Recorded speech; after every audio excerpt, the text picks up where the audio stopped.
des difficultés. encore parce que nous sommes dans une société boo xamante ni noonu lañ ko muulee. waxuma lu bon la lu baax la mais des fois il faut permettre la personne de se faire avec ses tares aussi ma ne avec ses tares. avec ses tares. il faut permettre à la personne de se faire. maintenant le problème man li mu ko mën a régler pour man c'est la souveraineté monétaire. pour arrêter l'immigration. xam nga gars yi xaalis bu bëri la ñu wuti am. gars yi suñu leen fayee fii 1000 francs suñu fayee fee 1000 francs suñ ko convertir ah 150 000 lay doon fii vous imaginez c'est parce que notre monnaie est faible par rapport monnaie bi ñuy uti allons vers cette souveraineté monétaire c'est vrai ñu ngi UEMOA mi ngi waxi éco vivement que mu ñëw pour ñu mën a avoir cette autonomie là cette souveraineté monétaire pour pouvoir concurrencer dans le marché ça c'est la première chose. Deuxième chose, faire comprendre à cette jeunesse là que agriculture mën na développer mën na la permettre nga am alal. que mbay mi mën na la permettre nga am alal mbay bi ngay defi ci biti di bay toolu jàmbur parce que man ku dem bitim réewu jàmbur ngay liggéeyal. mais en Espagne ils font ça. moom laa la wax gars yi dañuy dem di witt ay këyit la ñuy def ay nangam. c'est ça. Or aujourd'hui combien d'espace à ce pays là il y a tellement d'espace dans ce pays. ba pare souveraineté alimentaire nekk urgence. nekk urgence maintenant l'État doit faciliter l'accès aux terres à cette jeunesse là et l'accompagnement pour moderniser l'agriculture. surtout. suñ ko deful bul sax sonn parce que ce que nous voyons l'exode là que tu vois vers Dakar c'est parce que ñoom ils n'ont plus de rêve au niveau de leur localité ok ñi nga xam ne ñoo am alal ñooy ñëw jënd seen suuf yi di ko bay di investir ñoom amatuñu issue maintenant il faut renverser la tendance pour faciliter la terre aux jeunes les accompagner par rapport au financement moderniser l'agriculture pour permettre leen ñoom ñu gis ni mën nañ bay dund. beneen mbir Fatou ñay bay blé kay bay blé au Fouta c'est mon ami. Matam précisément. kay bay gombo am na kuy bay gombo il exporte le gombo. c'est un Sénégalais. yaakaar ñoo ko soxla fii. mi ngi koy exporter te da koy pay noor nawet tey Sénégalais yi xamuñu ni le gombo est prisé à l'étranger. grand kaani sax day dem. est-ce que tu comprends c'est-à-dire ñun xamuñu loolu ñun ñi ngi ñëw taxee tey suñu pañe di jaay ndox ci embouteillage bi bénéfice bi matul téeméeri dërëm. pendant ce temps nous laissons nos terres là-bas mu toog kenn defu fa dara parce que on n'a pas essayé on n'a pas poussé cette jeunesse-là à aller vers l'agriculture avec grand A te loolu xam nga nu muy demee la pédagogie par l'exemple c'est-à-dire le président de la République a 4,5 hectares yoo xamante ni agricole la koy def il doit montrer l'exemple à ça dem ca tool ba bay jeunesse bi xam ni fii mën na fa ne ou bien montrer les success stories des personnes qui ont réussi dans l'agriculture. C'est exactement ça. waxuma la des personnes qui sont riches. non. des gens qui ont démarré par zéro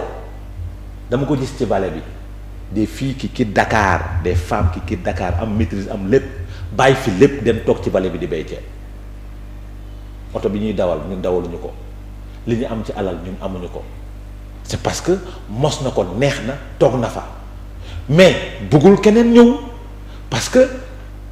mi ngi ciy gis boppam poussons les Sénégalais à aller vers ça gis nga pour mun na régler la question de l'emploi et de l'emploi de la jeunesse il y a que l'agriculture qui peut nous sauver et la souveraineté monétaire gis nga jàmbaar si nous n'avons pas de monnaie qui peut concurrencer avec les autres pays dañu sonal sama bopp damay am fii 150 damay am fii 50 euros 150 euros en France ici c'est 100 000 balles et 150 euros c'est pas beaucoup à l'étranger mais soo ko convertir devise bi day am doole maintenant travaillons vers ça et puisque UEMOA mi ngi ciy wax il faut aller vers cette monnaie-là qui peut concurrencer les autres monnaies et avoir le courage parce que Chine def na ko il l'a réussi Japon def na ko il l'a réussi yeneen dëkk yi def nañ ko ils l'ont réussi pourquoi pas nous parce que xam-xam baa ngi fii compétence baa ngi fii force baa ngi fii pour pouvoir réussir ça man loolu laa gëm. et suñ ko defee dina wàññi dina ko atténuer mënu ko jeexal nag. dina ko atténuer parce que jeunesse bi su ñuy dem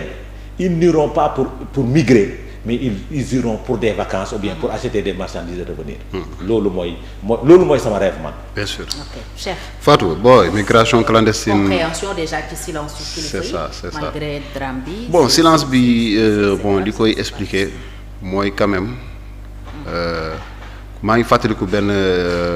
bés bu ñu mës a ils ont fait convoquer Mark Zuckerberg fële ca congrès américain parce qu'en fait il y avait une fuite des données n'est-ce pas yi nga xamante ni des utilisateurs de Facebook de nationalité américaine amoon na mu impacté leen certains donc du coup congrès bi woo ko ne ko tu as créé un outil qui s'appelle Facebook qui est très puissant mais bon par on ne sait par quelle alchimie des données personnelles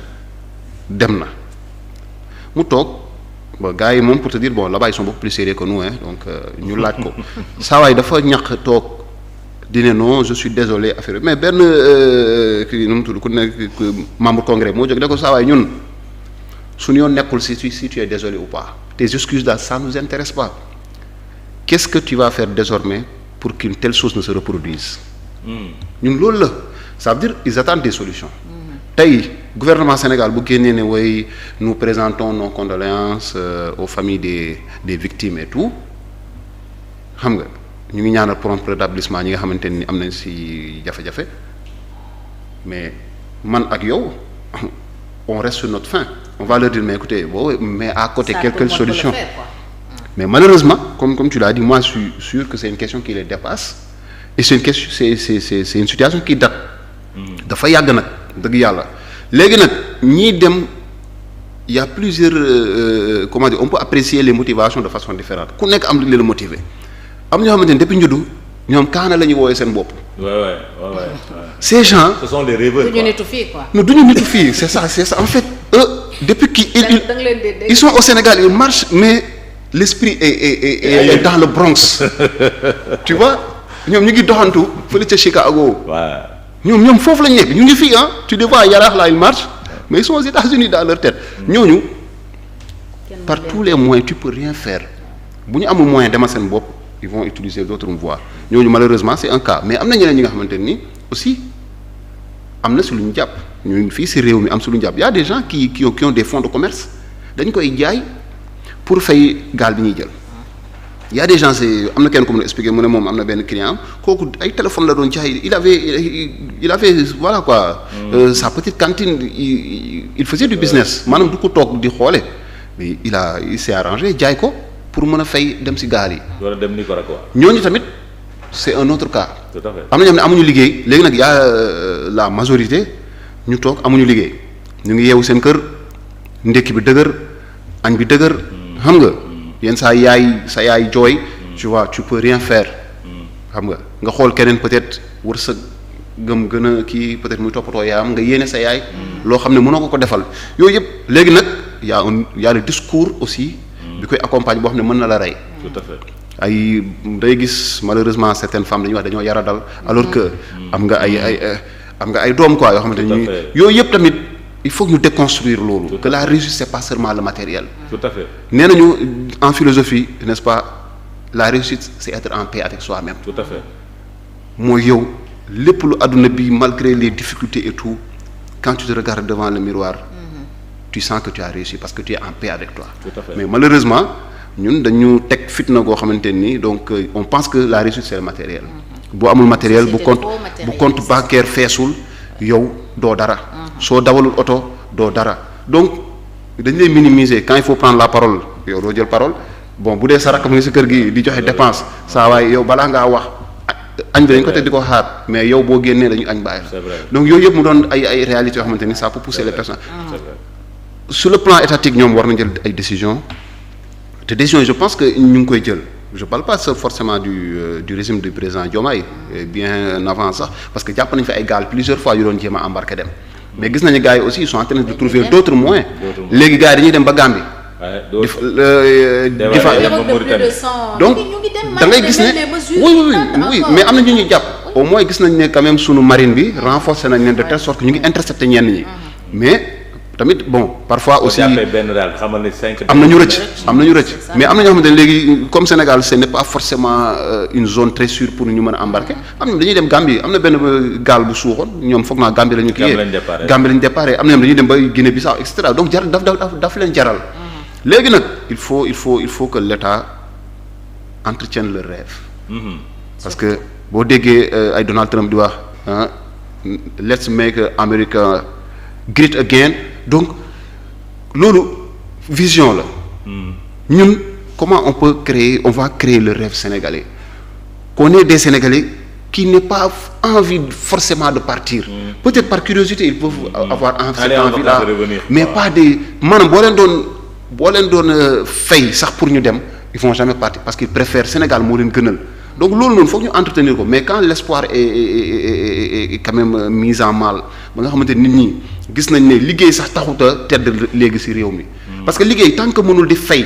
maanaam yow ci li ngay liggéey nga ci gis sa bopp di yaakaar ni liggéey bi mën na la yóbbu ci kanam ça waaye ça sert à rien. on travaille pour survivre hein. Oui léegi nag loolu mënul continuer te aussi il y a des exigences nit ku nekk boo demee ba am benn âge bi am na yu la war sa papa retraité na sa yaay mu ngi taaba di jaay gerte caf ci buntu kër gi